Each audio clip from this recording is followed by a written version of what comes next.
didn't have to knock me out, but I'm still holding the throne. You never know till it's over.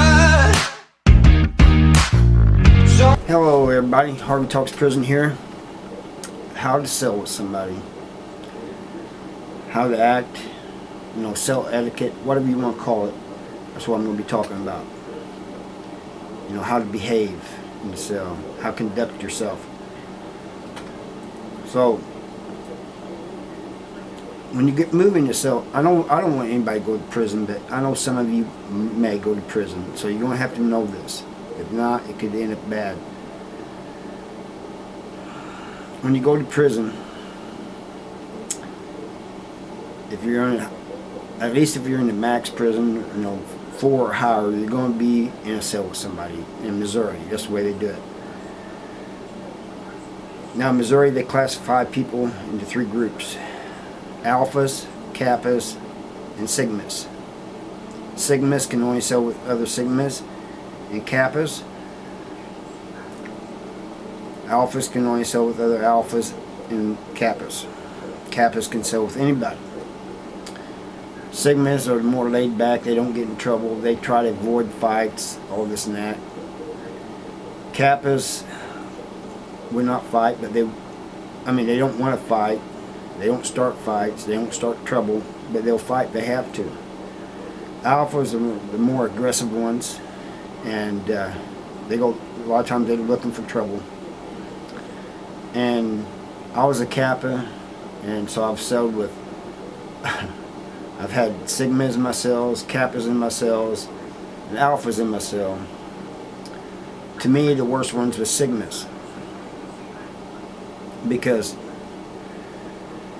when I'm gone from the cell, I want somebody in the cell that's going to look after my stuff, protect the stuff. I don't want somebody in there that's going to let people come in and rob the place. You want somebody who can stand their own. Probably the best ones that I've had have been kappas, but I didn't mind selling with alphas either. The only thing with alphas is a lot of times they try controlling the cell.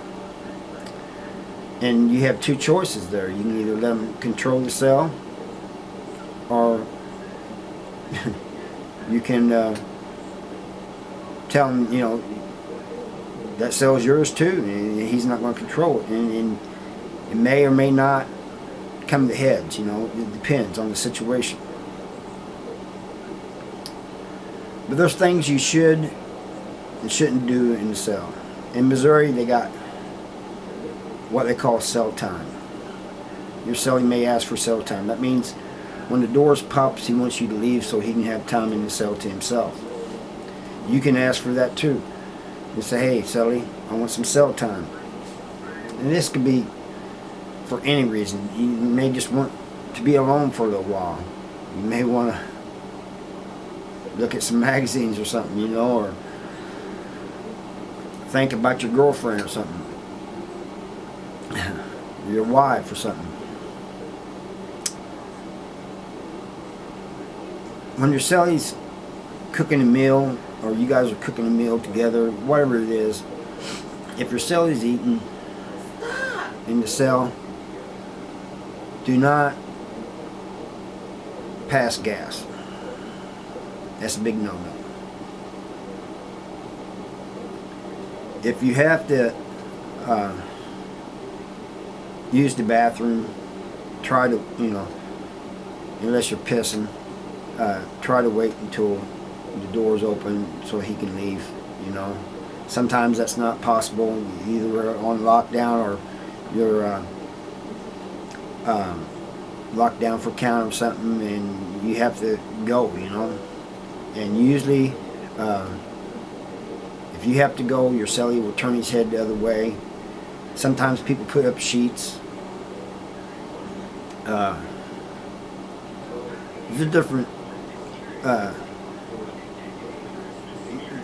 people do it differently, But even when sheets are up, usually the cellie will kind of turn the other way. It's just a respect thing. Then there's a thing about, if you don't have a TV and your celly's gone, do not touch his TV or any of his appliances or anything that's his unless he gives you permission. And I had one celly that I told him he could watch TV while I was gone, and he never would. You know, I'd come back and it wouldn't be on. And I said, man, you know, you can watch my TV. You know, you're cool with me. He goes, man, he goes, if something happens to it, I don't want to be responsible. So I got to where I said, hey, right before I'd leave, I said, hey, what do you like to watch? Tell me the channel, put it on. So I'd turn it on that channel, and turn it on that channel. That way, he wouldn't have to touch it. You know. In the evening times, he usually watched the same things I did. You know. But unless he gives you permission, don't touch his stuff. And the same thing applies to him. If you have stuff and he doesn't, he's not to touch your stuff unless you give him permission. That's just the way things go. And another thing is, do not look into cells. When you're walking down the walk, do not look in cells. At the walls, they had open cells as all bars, and so it was easy to look in if you wanted to, but you don't look in, you keep your head straight ahead. The only time you look in is if somebody, now the other prisons I was in, they had doors, that solid doors.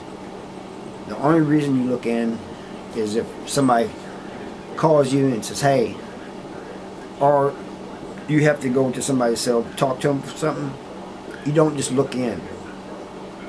You go up and you knock and said, hey, you wait for him to say something. You know, they'll say, yeah, or what's up, or, you know, and you tell them who you are and everything, because you don't know what they're going doing in there. You might look in there and see something you don't want to see. You know, that's their private area. You know, so you don't want to just walk up and look in a cell. Now in Missouri, the cells had these thin windows. The doors did. You know, they was about this wide, and they was tall. In Farmington, they're like a screen, but in other places they're like plexiglass. And if you see paper up there in that window, that means the guy is using the bathroom or taking care of some other business. And again, you know, it's just a signal to everybody, don't even try to come up there and talk, you know. He's doing something in there. Or he might even be doing something illegal. You know, whatever it is, do not walk up there.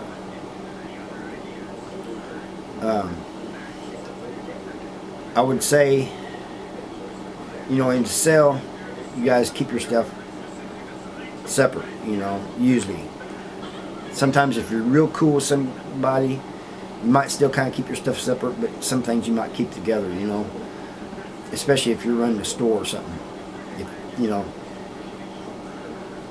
usually there's a store being ran out of a cell, usually it's one person, but the other guy is kind of helping. You know, the cellmate is kind of helping. So,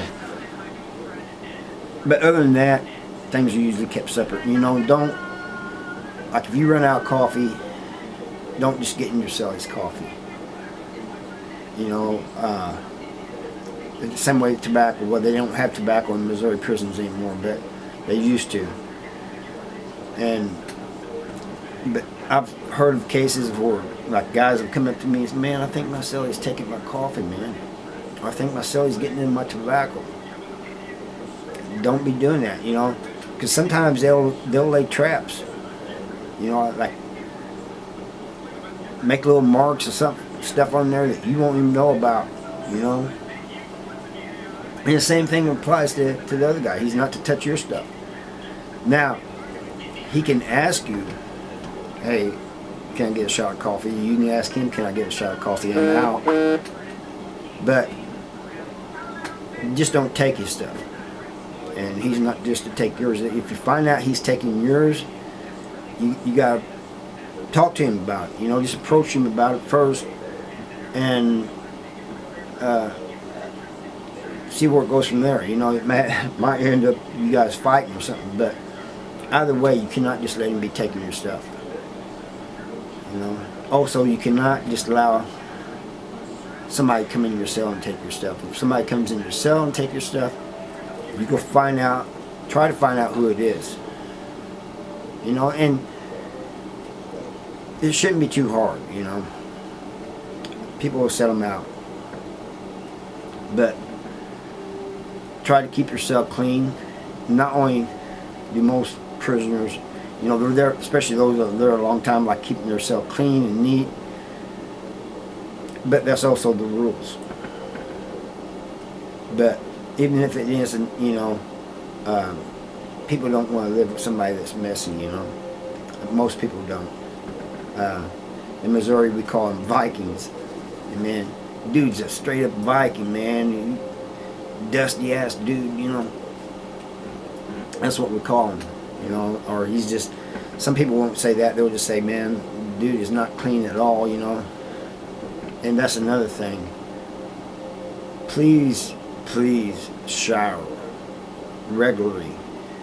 I mean, you got, in Missouri, you got opportunity, unless you're on lockdown, you got an opportunity for take a shower 3 times a day, in the morning, afternoon, or evening.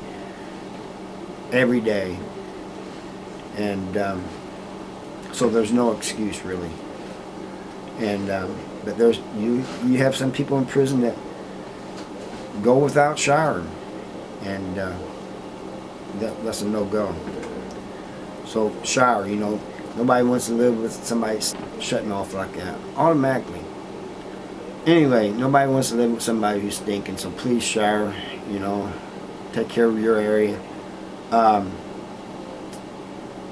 If your cellie doesn't get visits, and you do not come back talking about your visits. You know, unless he asks you to. Sometimes you'll have cellies that'll say, how'd your visit go, and stuff like that. And then you can tell him if you want to. You know, if you're cool with him. But don't, like if he doesn't get visits and he doesn't ask you about your visit or anything, don't say anything to him. You know, that's just like rubbing salt into a wound or something. You know, if he's a lifer and you got a number, by number I mean you know you're getting out. You got a certain amount of time to do, and then you'll get out. Don't be complaining about your time to him. He doesn't want to hear that. So that's about all I got for you today. I hope that nobody goes to prison. But if you do go to prison and you've watched this, keep this in mind. And I thank you for watching. Please hit that subscribe and share this and like this and comment. I want to hear what you guys have to say. And I'll see you next time. Bye.